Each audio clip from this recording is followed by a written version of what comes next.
이리 오너라 이리 오. 방송연구원 굉장히 얼떨떨해 하고 있습니다. 되게 오늘 기쁜 날이에요. 저희가 그 RA를 뽑아서 훈련시켜서 데뷔한 네. 자기 스스로 해서 열심히 해서 데뷔했지만 하여튼 자료는 제가 봤을 때 완성도도 있다 보이고 있고 네. 뭐 많은 분들이 그럴 거예요. 아마 지금 무슨 유가도 올랐고 원화도 약세인데 무슨 항공주냐. 어쩌면 그런 게 상황이 악화돼가지고 이 상황이기 때문에 네. 한번 여기서부터 우리가 여행을 안 가는 것도 아니고 한번 LCC들이 왜 이렇게 들어올까요? 이렇게 안 되는데 왜 이렇게 LCC들이 들어올까 한번 생각나는 거고 이게 글로벌 트렌드니까 네. 그래서 한번 오늘 저도 박우선 연구원이 얼마나 말을 잘하나 테스트도 해볼 겸 오늘 방송은 겁니다. 그래서 저희한테 데뷔한 자료 그 박우선 연구원의 그 튜닝의 끝은 순정 이따 제목 좀 물어보려고 그랬는데 항공주 인시에트한 거 한번 네. 얘기하겠습니다. 인사드려서 윤세 윤조입니다. 운송 담당 박우성입니다. 네, 이리온에서 댓글 담당하고 있는 프로데클러 염승환 차장입니다. 오늘 이제 박우성 연구원이 이제 새로운 또 자료를 쓰셨는데 네.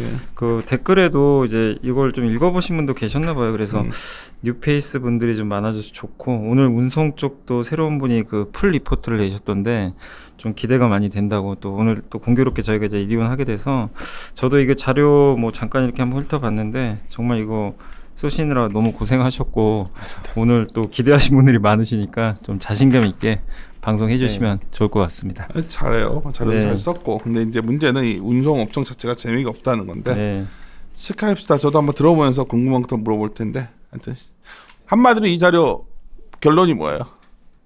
세미나 시작하면 가서 어떻게 말할 거예요? 가장 원가가 낮은 제주항공을 사자라는 게 이제 다 똑같이 그 말하고 있는데 항공 애널들 그렇지? 네. 뭐 들어보시면 아시겠지만 약간 접근하고 있는 포인트에서 다른 부분이 있어서 그 부분 좋았어. 파트 2에서 발끈해줘야 돼. 네, 오케이. 자세히 설명드리겠습니다. 오케이. 먼저 이제 앞부분은 간단하게 수요 공급과 이제 항공업종에서 많은 영향을 미치는 대외 변수들 상황 그리고 현황 같은 거에 대해서 다뤘는데요. 먼저 수요 부분 말씀을 드리면은 이제 항공업종에서 수요를 가장 측정할 수 있는 출국자 수 같은 경우에서 이제 둔화되는 추세가 나타나고 있습니다. 그렇죠. 1989년에 해외여행 자유화된 이후로 국민 해외 관광객이 감소한 적은 2003년에 사스가 있었던 2003년과 금융위기가 있었던 2008년, 2009년 세 번에 불과합니다. 이제 다른 기간에는 이제 2017년까지 항상 두 자릿수 이상의 성장률을 보이면서 성장을 해왔었는데요. 그 출국자 수가 이제 둔화되는 추세가 나타나고 있습니다. 굉장히 어려운 거죠. 어쩌면 소비의 바로미터거든요. 여행이라는 게 사람들이 지금 여행 갈 뭐 전반 지나서 연간 전체를 봐야겠지만 하여튼 최근에 줄어든 건 좀 이례적인 거죠.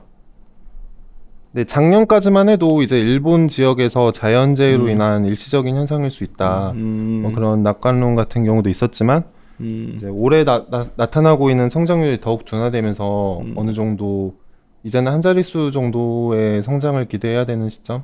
그러니까 그렇게 이게 보고 있습니다. 일시적인 요인이 아니라 그러니까 앞으로 계속 이렇게 한 자릿수로 갈 수 있다는 말씀이신가요?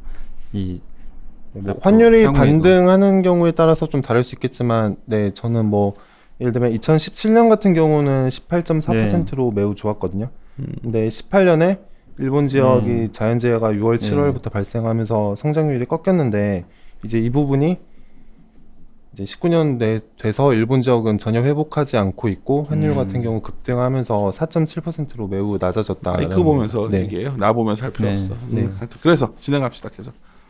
그래서 이제 월별로 추이를 보시면은 1월에 1.6%로 매우 부진하게 출발을 했었습니다. 그런데 이제 2월에는 13.3%까지 반등을 했었는데요. 이제 이 부분은 수요가 증가했다라기보다는 작년에 올림픽이 있었죠. 그로 인해서 이제 기죠. 네, 기저로 인해서 잠깐 반등을 했던 거고 3월에는 3.6%, 또 4월에는 0.7%로 매우 낮은 숫자 기록했다고 보시면 될 것 같고요. 특히 4월 같은 경우는 4월 중순부터 원달러 환율이 급등하면서 이제 이 정도로 낮은 수준의 성장률을 기록했다고 보시면 될 것 같습니다.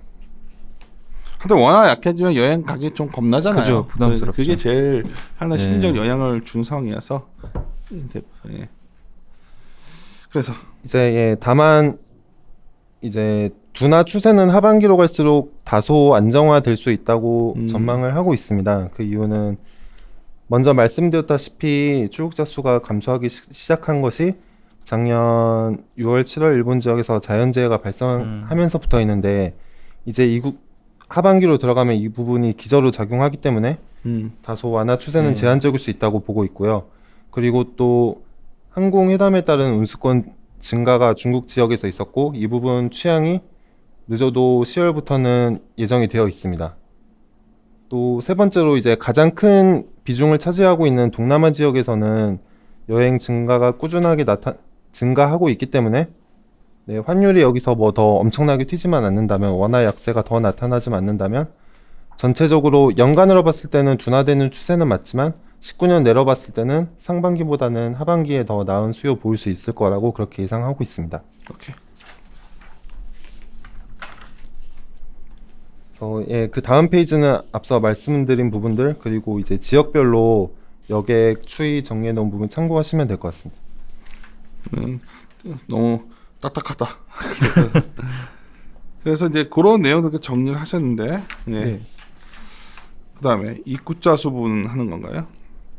네, 입국자 수 역시 아까 말씀드렸던 이제 중국 지역에서 여객이 증가하면서 입국자 수가 회복이 될 거라고 보고 있고요. 이미 입국자 수는 출국자 수에 비해서는 네, 꽤 높은 성장률을 보이고 있는 상황입니다. 19년 출국자 수가 4.7%였는데 입국자 수는 16.5% 증가하고 있고요. 이 중 대부분을 중국인 입국자의 회복으로 설명이 가능한 상황입니다.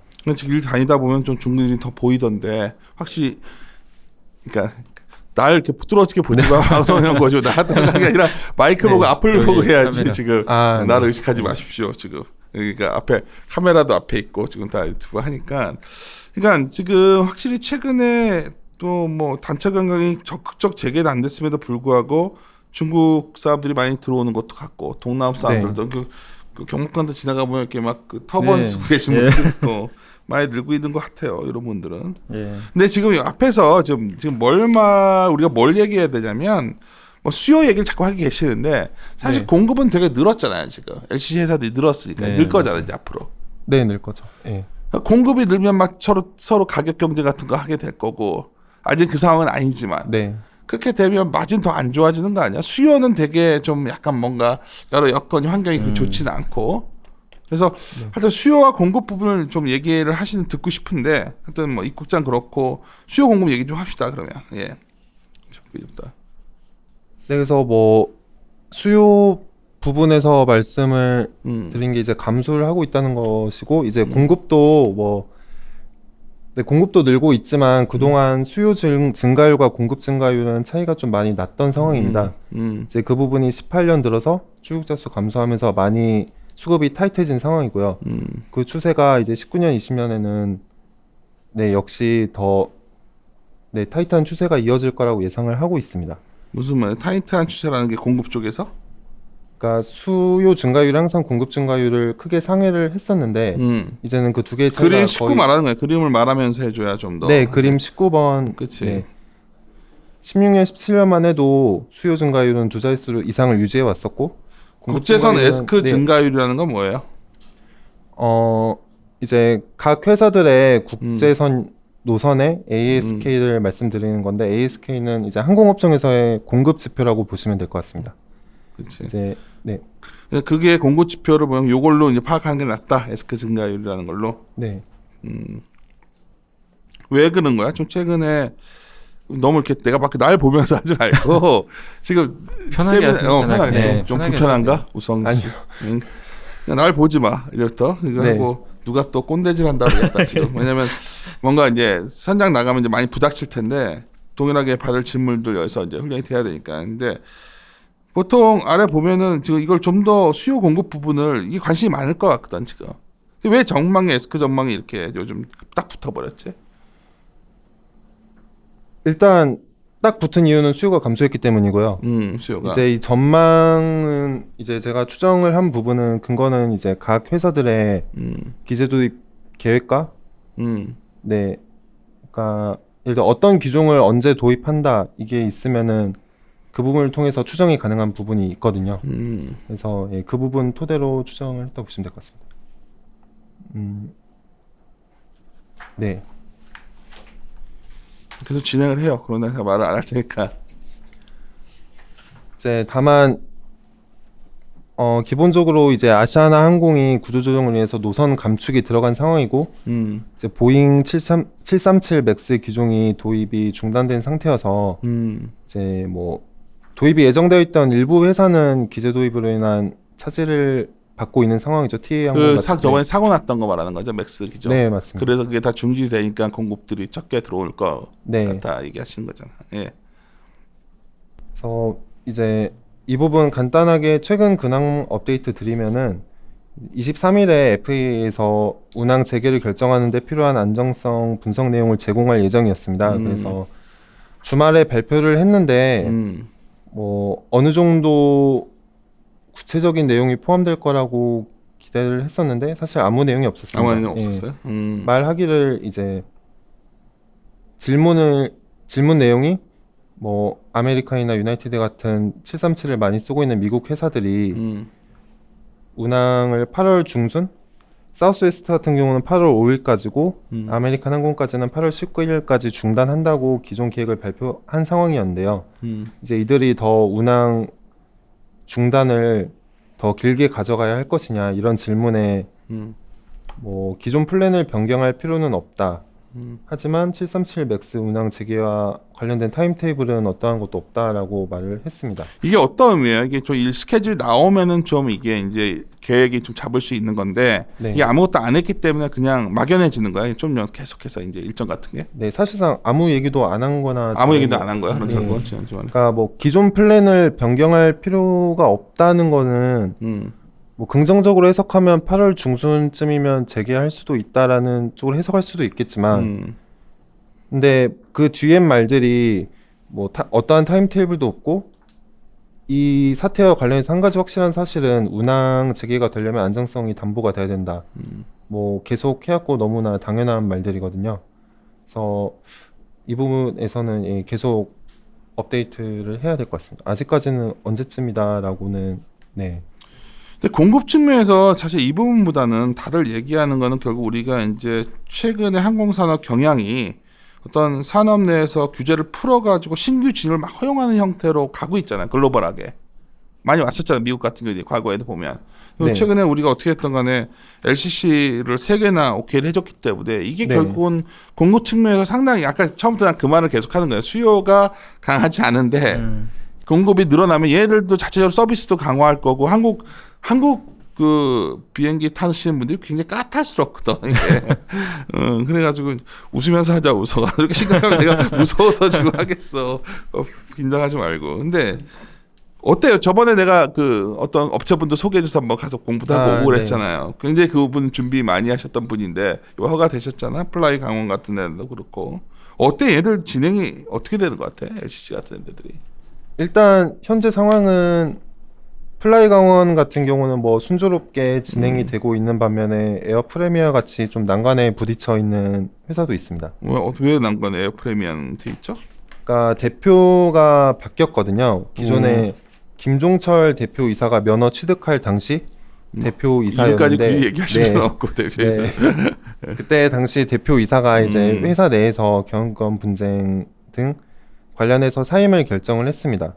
뭐 사임한 게 왜 문제가 되냐면 항공사업법에 의하면 국제 항공 운송을 영위하는 사업자는 대표 변경 시 별도로 변경 면허를 취득하도록 되어 있거든요. 근데 이제 이들이 기본적으로 받은 면허는 임시 면허이고 별도로 변경 면허를 취득해야 된다는 거는 사실상 면허 취득 절차를 다시 해야 된다는 것과 마찬가지라서 그리고 이번 국토부에서 임시 면허를 발급하면서 강조했던 부분 역시 사업의 연속성이나 뭐 대표이사의 유지 여부 그런 부분을 중점적으로 모니터링 하겠다라고 언급한 바가 있기 때문에 예, 변경 면허를 재취득할 수 있을 것이냐 아니냐에 따른 네, 좀 논쟁이 있는 상황입니다. 좀 어렵다고 보는 시각도 많이 있습니다. 하여튼 이게 뭐 LCC 쪽으로만 이제 많이 들어오고 있는 건데 네. 어떻게 보면 굉장히 경쟁들이 더 치열해지지 않을까요? LCC 사업자들 뭐 어때요? 과거 대한항공이랑 솔직히 아시아나 둘만 있을 때 얼마나 편했어. 그죠. 그때 보면 우리 처음에 LCC 나 잊지 않는 게 그때 LCC 타면 큰일 나는 줄 알았어요. 맞아요. 위험한 줄 알고. 저도 내가 네. LC, 무슨 사고 날 것 같고. 아시아날 끊었는데 갑자기 뭐죠? 아시아날 끊었는데 그 LCC 항공을 주는 거야. 내가 네. 이건 뭐냐고 뭐라고 했었는데 이제는 뭐 동남아 갈 때도 네. LCC 타고 이러거든요. 그래서 LCC 때 어때요? 요즘 그 얘기 좀 합시다. 자료에 보면 18페이지, 19페이지에 정리를 잘 해놓으신 것 같은데 계속해서 21페이지까지 한번 그 얘기 좀 한번 쭉 해줄래요? 안에 이제 플라이건과 에어로케이, 에어 프레미아 같은 3개 사업자가 이제 면허를 발급을 새로 받아서 이제 진출이 예정돼 있는 상황입니다. 네, 이게 단기와 장기로 좀 나눠서 말씀을 드려야 될 것 같은데 단기적으로는 뭐 최소 3년까지는 이제 기존 자리 잡고 있는 LCC들에게 어떤 위협이 되거나 경쟁을 심화시키는 요인은 아닐 거라고 생각을 하고 있고요. 그 이유는 또 이제 면허를 유지하기 위한 조건이 이 지방공항 활성화를 목적으로 이 플라이강호 같은 경우는 양양공항, 양양공항, 에어로케이는 청주공항, 에어 프레미아 같은 경우는 인천공항. 예, 롱아울이라서 인천입니다. 이 세 개의 공항에서 벗어나지 못하게 돼 있어요. 정해진 거점 공항 외에 다른 공항에 있어서는 취향이 제한적이고 기재 수 또한 매우 미미한 상황이기 때문에 그 3년 정도까지는 뭐 공급 측면, 노선 운항 횟수 측면에서 어느 정도 의미 있는 수준의 영향을 주지 않을 거라 그렇게 보고 있고요. 다만 이제 장기적으로는 이 세계 사업자가 어느 정도 성장하고 노선 확장해 나가냐에 따라서 많이 달라질 수 있는 상황입니다. 그건 나도 그렇게 얘기하겠다. 좀 이게 뭔가 자료로는 많이 이걸 정리해 놨는데 좀 얘기를 좀 더 자신감 있게 해줘요. 그래서 오늘 처음 그래서 세미나 가서도 이제 좀 더 자신감 있게 해야 되니까. 오케이. 그래서 진행을 해봐. 그럼 다른 내용은. 워낙에 이제 자본 집약적이고 이제 그러니까 좀 애매하게 말씀을 드렸던 이유가 3년 뒤 이 회사들이 어떻게 될지 좀 예상하기가 좀 많이 어렵습니다.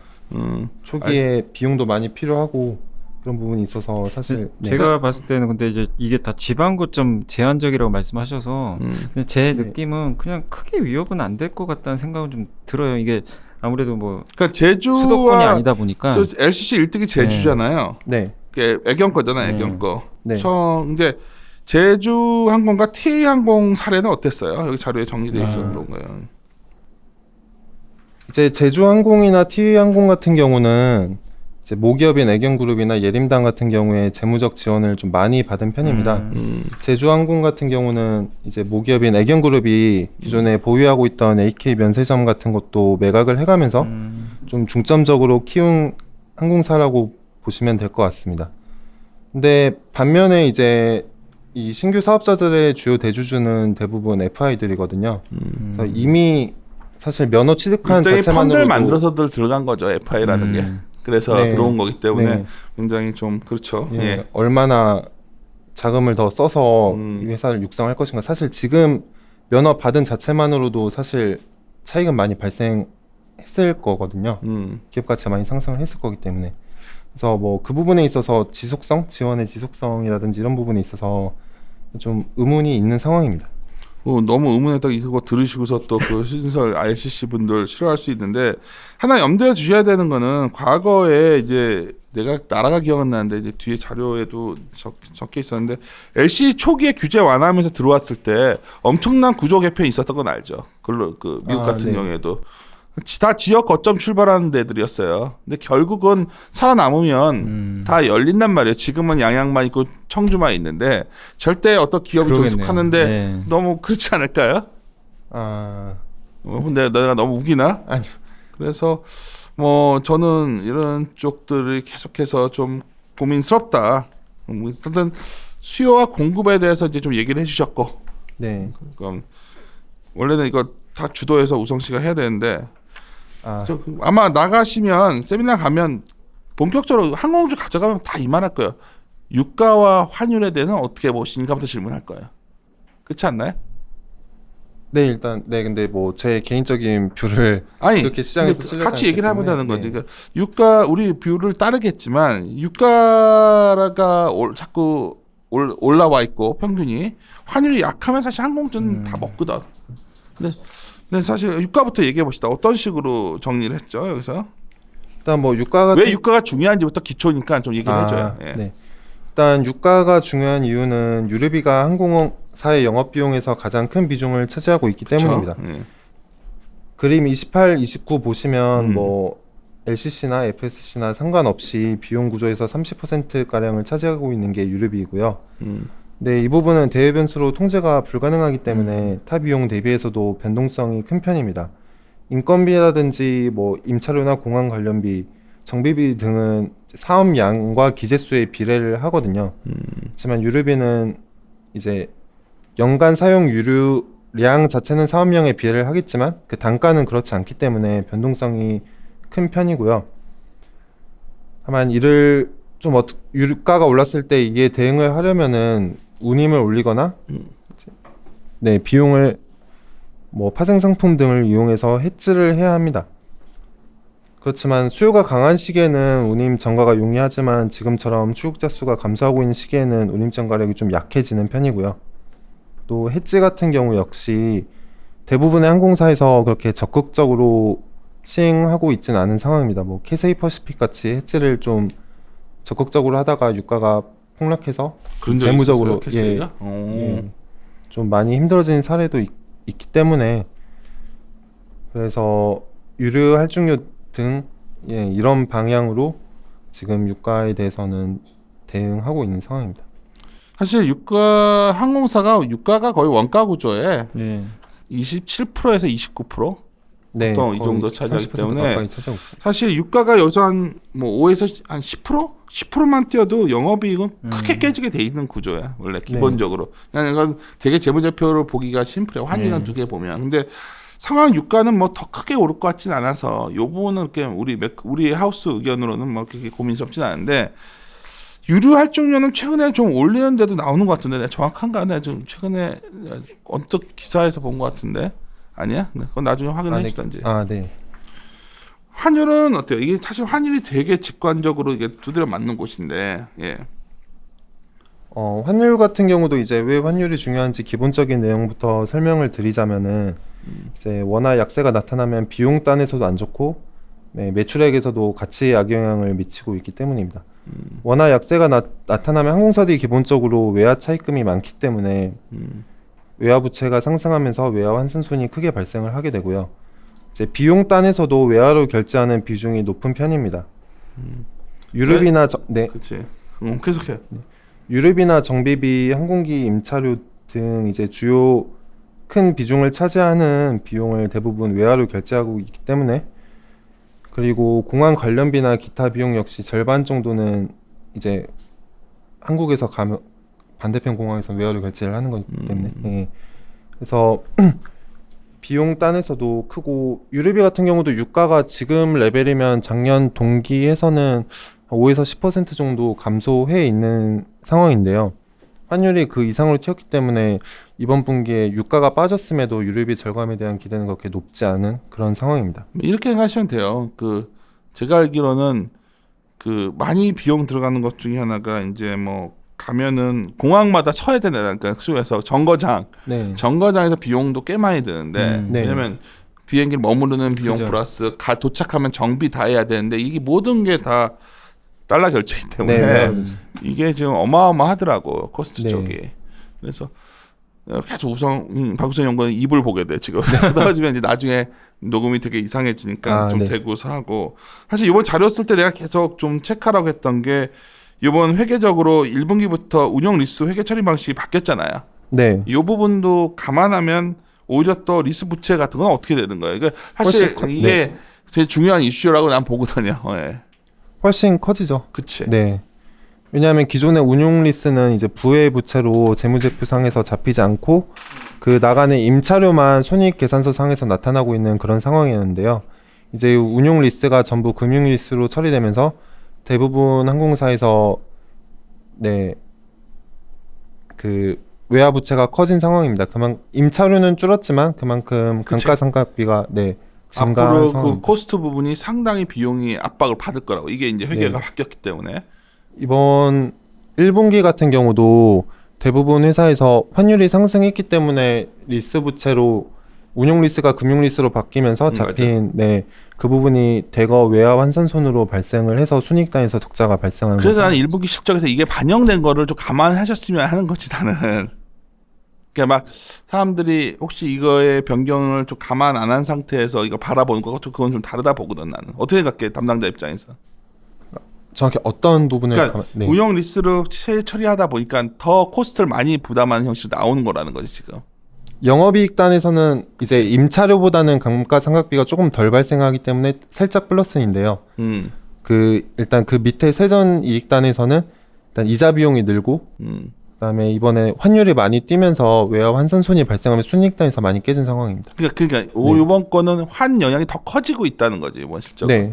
그거를 이제 내가 저번에 당신과 좀 얘기를 했던 건데 이 얘기를 했더니 그러니까 뭐냐면 좋다가 아니라 좀 약간 착시로 너무 실적이 안 좋으니까 사람들이 이거 와 이렇게 잃어버린단 말이야 지금 과거 트랙에서 뭐 쇼크다 이런 식으로 얘기를 하는데 이런 것도 좀 감안해서 보면 회계 처리 방식 변경에 따라서 그 영향도 있는 거 아니겠는가 좀 나는 그것도 반영했으면 좋겠다는 거. 네. 그래요. 그래서 그리고 이제 비용 단에서 이제 외화 결제 비중이 높다는 부분을 말씀을 드렸고 수요 단에서도 원달러 환율과出국자 수 증감이 높은 상관관계를 가지고 있기 때문에 여행 수요 역시 감소하면서 수익과 비용 모든 측면에서 안 좋은 영향을 나타내는 것이 원화 약세라고 말씀드릴 수 있겠습니다.